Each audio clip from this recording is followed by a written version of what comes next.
Perkenalkan, kami dari kelompok 2, saya selaku moderator, nama saya Mayela Rokayati, beserta anggota kelompok saya yang terdiri dari saya Audelia Puspitasari, saya Rizka Maya Putri, saya Elma Novita Indonesiani, saya Rizka Selan, saya Ilham Saputra.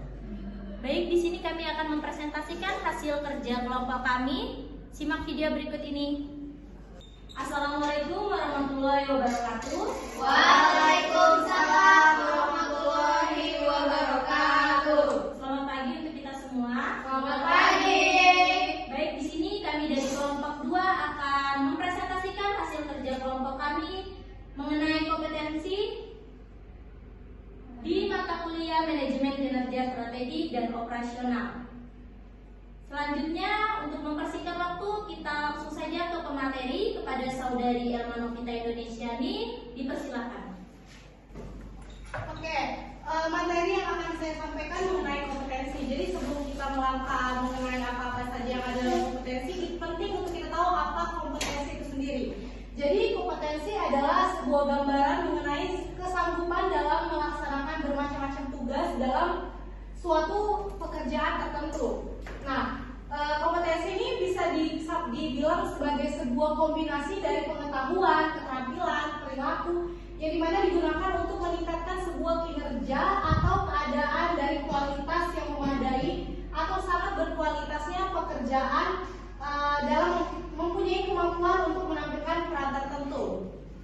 Dan kompetensi sendiri berdasarkan ahli disampaikan ini ada menurut Freden dan Nilsson mengenai kompetensi. Jadi menurut Freden dan Nilsson, kompetensi ini adalah sebuah kemampuan dalam mengerjakan sebuah pekerjaan yang perlu dilakukan pada saat berhubungan kerja secara produktif dengan orang lain dan lingkungan. Yang dimana kata kunci dari berhubungan kerja sendiri ini secara produktif menunjukkan adanya unsur hasil kerja. Jadi kompetensi sendiri ini mempunyai indikator mengenai produktivitas kerjanya. Dan di kompetensi sendiri ada model-model yang harus diperhatikan. Yang pertama mengenai penerimaan dan seleksi, yaitu penerimaan dan seleksi ini merupakan sistem dari rekrutmen yang berbasis kompetensi yang fokusnya pada metode screening yang dapat digunakan untuk menyeleksi jumlah kecil atau bagian dari kecil dari pekerjaan yang dari kelompok pelamar secara besar. Yang kedua mengenai penempatan dan perencanaan dari suksesi. Penempatan berbasis kompetensi dan sistem perencanaan suksesi ini berfokus pada usaha mengidentifikasi calon terbaik dari sebuah pekerjaan yang bernilai tambah dan penting bagi pemberian organisasi. Yang ketiga ada mengenai pengembangan karir. Nah, pada pengembangan karir ini kita dituntut untuk memiliki kompetensi untuk menaiki tangga karir dan pekerjaan yang dimiliki oleh suatu kelompok pekerjaan, yang dimana apakah dinilai kurang dalam kompetensinya tertentu yang akan diarahkan pada kegiatan pengembangan yang dirancangkan khusus untuk mengajar mereka meningkatkan atau mempersiapkan mereka untuk maju untuk mengemban tugas di masa yang akan datang. Yang terakhir mengenai membayar untuk kompetensi dan manajemen kinerja. Jadi sistem manajemen kinerja berbasis kompetensi ini menambah standar untuk hasil kerja dari sebuah pekerjaan. Standar dari hasil pekerjaan ini akan mengukur perilaku kerja yang dibutuhkan untuk mencapai tugas kerja yang secara khusus dan memenuhi tanggung jawab kerja terhadap kompetensi yang diperlihatkan oleh petunjuk kerja terbaik dengan nilai rata-rata. Nah, ini adalah tipe-tipe dari kompetensi. Yang pertama mengenai intelektual. Jadi intelektual ini adalah sebuah pengetahuan yang ada dalam diri kita sendiri, kemampuan yang kita miliki, yang dimana hal ini akan menunjang pekerjaan kita. Kemudian mengenai fisik, kita bekerja pasti bukan cuma tentang pengetahuan yang kita punya, tetapi dengan fisik juga, karena kalau misalkan kita sakit-sakitan, kita lemah, kita nggak punya fisik yang kuat, maka pekerjaan juga akan terhambat. Makanya kemampuan fisik ini diperlukan untuk melaksanakan tugas. Kemudian untuk pribadi sendiri, jadi untuk pribadi ini merupakan perilaku yang berkaitan dengan individu dalam mewujudkan diri, transformasi diri dan identitas diri mengenai pemahaman diri, yang dimana bagaimana cara orang melihat kita mengenai sebuah pekerjaan yang kita kerjakan. Kemudian mengenai sosial, yaitu perilaku tertentu yang merupakan dasar dari pemahaman diri sebagai bagian yang tidak terpisahkan di lingkungan sosial, yang dimana di dalam pekerjaan pasti kita akan bersosial dengan pekerja lain. Jadi kita harus bagaimana cara kita untuk menempatkan diri dalam sebuah pekerjaan. Yang terakhir mengenai spiritual, yaitu mengenai pemahaman kita mengenai agama dan kepercayaan kita agar pekerjaan yang kita lakukan ini boleh sesuai dengan kepercayaan kita, seperti itu. Kemudian untuk kategori dari kompetensi itu sendiri, yang pertama ada traits, yang dimana hal ini tuh berhubungan dengan ciri, sifat dan karakter seseorang mengenai pengembangan pribadinya, yang dimana apakah kita ini bekerja, karakter kita seperti apa, apakah kita ini orangnya sangat perfeksionis, apakah kita ini orang yang maksudnya bekerja ini santai. Nah, kita harus mengenal diri kita ini tipe orang yang bekerja seperti apa. Kemudian untuk mengenai self image, ini adalah citra diri. Bagaimana cara orang melihat kita ini orang menganggap kita dalam sebuah pekerjaan itu seperti apa. Apakah kita, misalkan kita ini adalah seorang pemimpin, apakah kita ingin dinilai karyawan kita sebagai pemimpin yang antagonis mungkin, pemimpin yang dermawan atau yang seperti apa. Itu adalah cara bagaimana orang melihat diri kita dalam sebuah pekerjaan. Kemudian mengenai skill, dalam bekerja kita butuh sekali skill, karena kalau misalkan kita bekerja tanpa mempunyai kemampuan, maka kita ini akan tergeser dengan orang-orang yang memiliki skill dan pengetahuan. Pengetahuan itu nggak cukup, jadi dalam bekerja teori saja, walaupun kita kuat dalam teori, kalau misalkan kita tidak punya kemampuan yang dimana kita memiliki skill itu kuat dalam pekerjaan tertentu, maka kita akan terkalahkan oleh orang-orang yang memiliki kemampuan dan pengetahuan tersebut. Oke, next, bagaimana tingkat kompetensi. Jadi kriteria dari capaian kompetensi ini bersifat generik, yang dimana harus dipenuhi oleh setiap orang dalam rangka mencapai standar kompetensi yang ada. Yang artinya capaian ini adalah kemampuan seseorang dalam suatu keterampilan tertentu. Nah, mengenai manajemen sumber daya manusia berbasis kompetensi, kita harus tahu dulu apa itu manajemen SDM yang berbasis kompetensi. Jadi SDM yang berbasis kompetensi ini adalah sebuah proses dari perencanaan, pengorganisasian, pelaksanaan dan pengendalian, yang dimana seluruh aktivitas sumber daya manusia ini akan didasarkan pada kompetensi karyawan tersebut. Bagaimana cara SDM itu mencapai tujuan dari sebuah perusahaan di mana tempat dia bekerja. Dan konsep dari manajemen sumber daya manusia berbasis kompetensi ini biasanya menawarkan sebuah pendekatan yang baru yang dapat menerjemahkan tuntutan dari kebutuhan kompetensi dari sebuah organisasi, sehingga dari fungsi manajemen yang ada, yang semulanya kita anggap sulit, menjadi lebih mudah dan praktis, seperti bagaimana cara menganalisis kebutuhan pelatihan, kemudian bagaimana cara kita merencanakan karir sebuah pegawai, bagaimana cara kita mengelompokkan jabatan-jabatan pegawai dan sebagainya. Dan hal ini semuanya ini akan disusun berdasarkan tingkat kebutuhan dari kompetensi dalam sebuah pekerjaan. Jadi manajemen SDM berbasis kompetensi ini adalah pengelolaan sumber daya manusia yang dimana seluruh prosesnya ini akan didasarkan pada informasi kebutuhan kompetensi dari suatu jabatan yang dan hal ini akan sangat mempengaruhi sebuah pekerjaan dan keberhasilan dari sebuah pekerjaan. Kemudian manajemen sumber daya manusia berbasis kompetensi ini pastinya akan memfasilitasi para pekerjanya dalam mengembangkan diri dan kemampuan melalui penyediaan alat sehingga mampu bekerja sesuai dengan yang diinginkan. Nah, yang pertama pastinya kita harus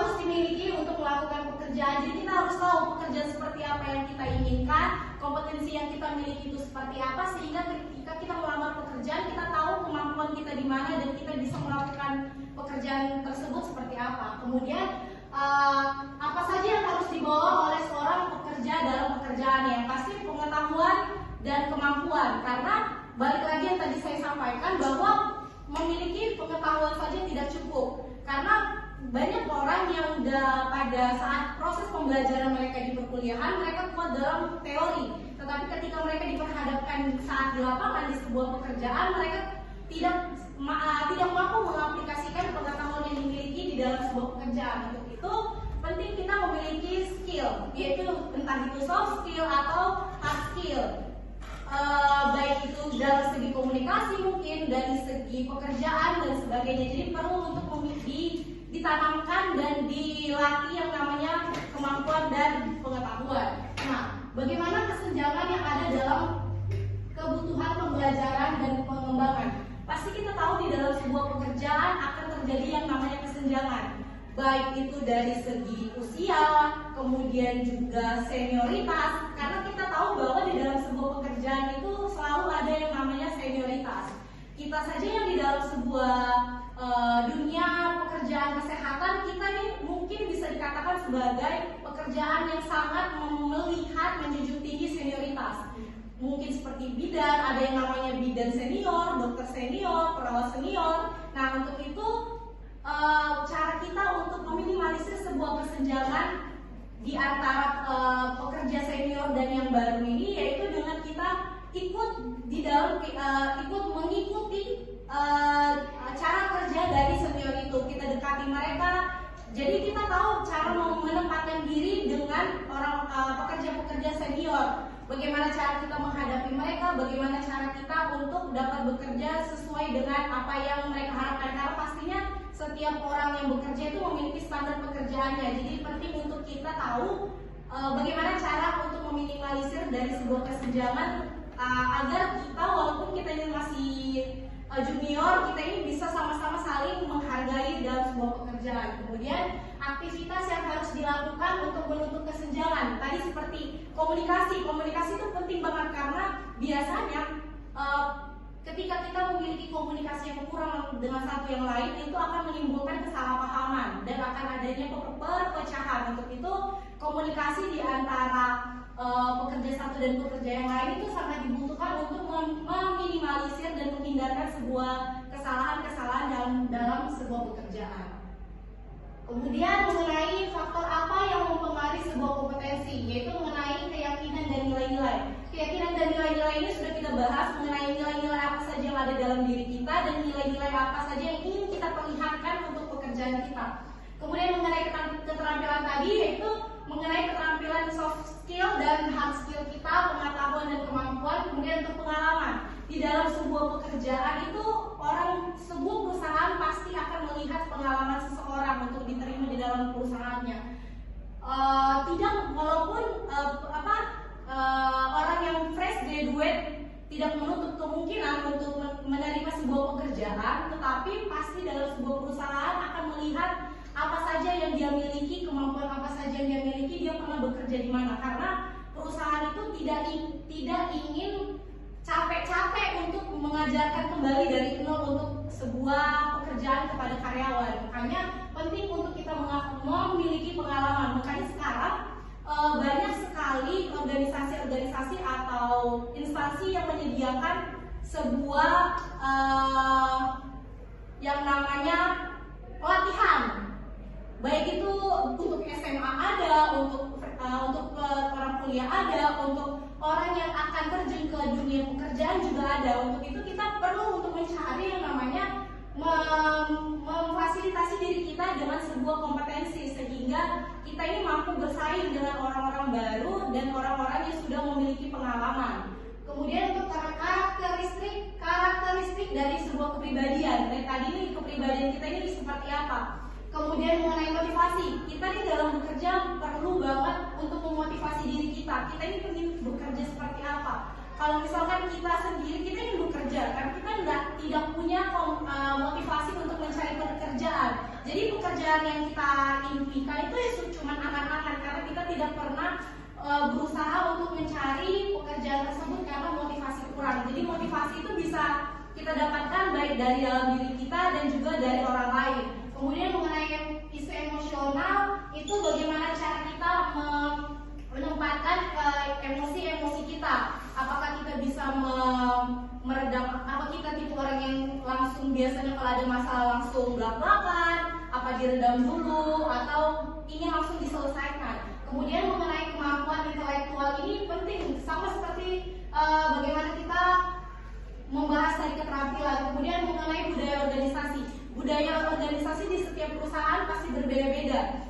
Balik lagi ke tadi kesenjangan. Nah, senioritas tadi itu masuk dalam sebuah budaya. Budaya di sana bahwa mereka menjunjung tinggi yang namanya senioritas, artinya segala hubungan senior ini perlu kita perhatikan, perlu kita pikirkan. Nah, ini akan biasanya budaya organisasi ini akan membuat kita mengikuti alur kerja yang ada di sana itu seperti apa.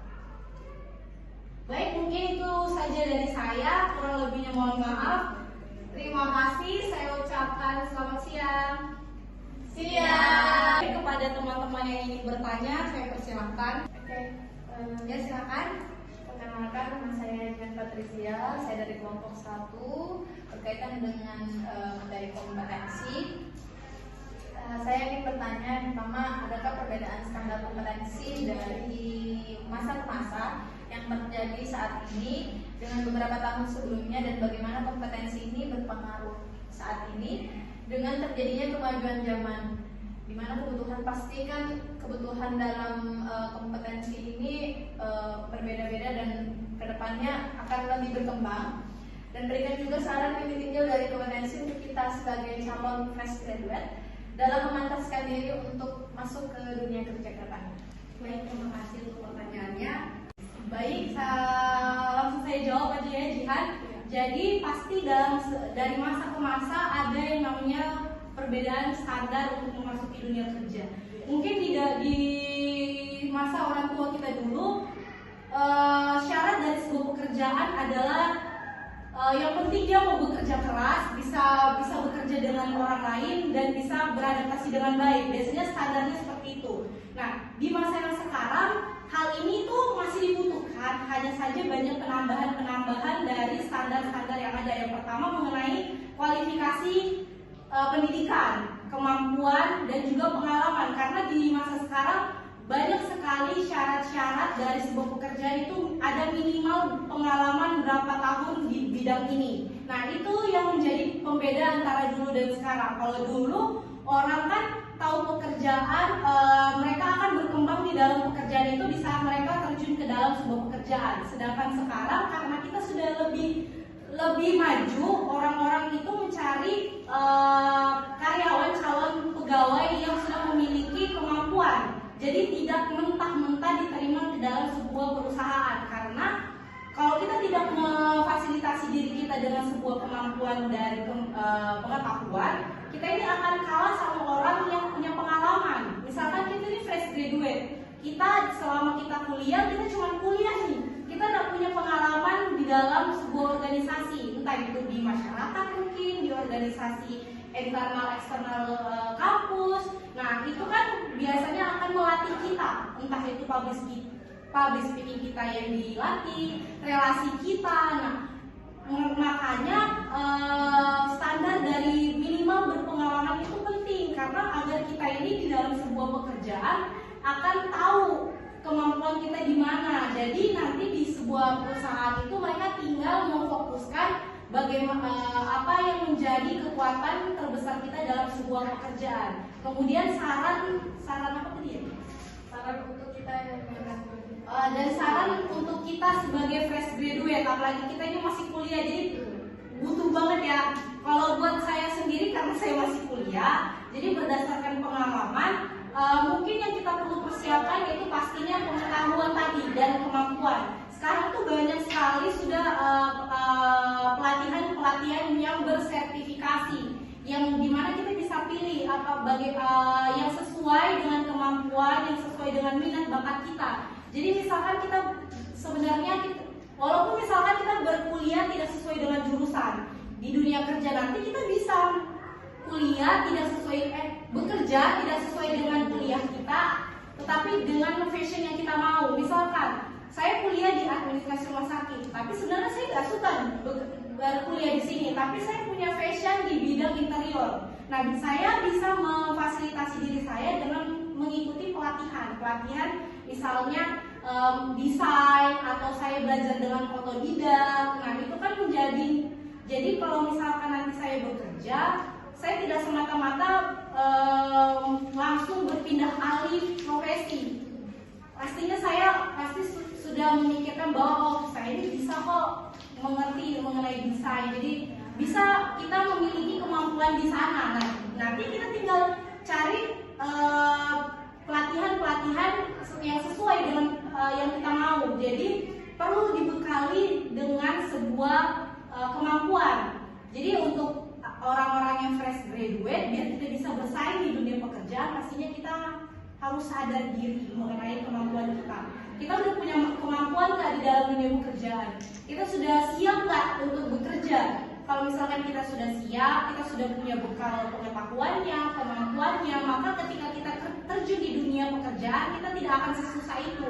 Tidak akan sesusah itu untuk beradaptasi dalam lingkungan pekerjaan kita, karena kita masuk dalam pekerjaan itu karena kita mau, kita suka dan kita mampu.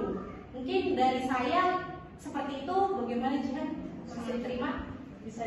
Baik, terima kasih Jihan untuk pertanyaannya.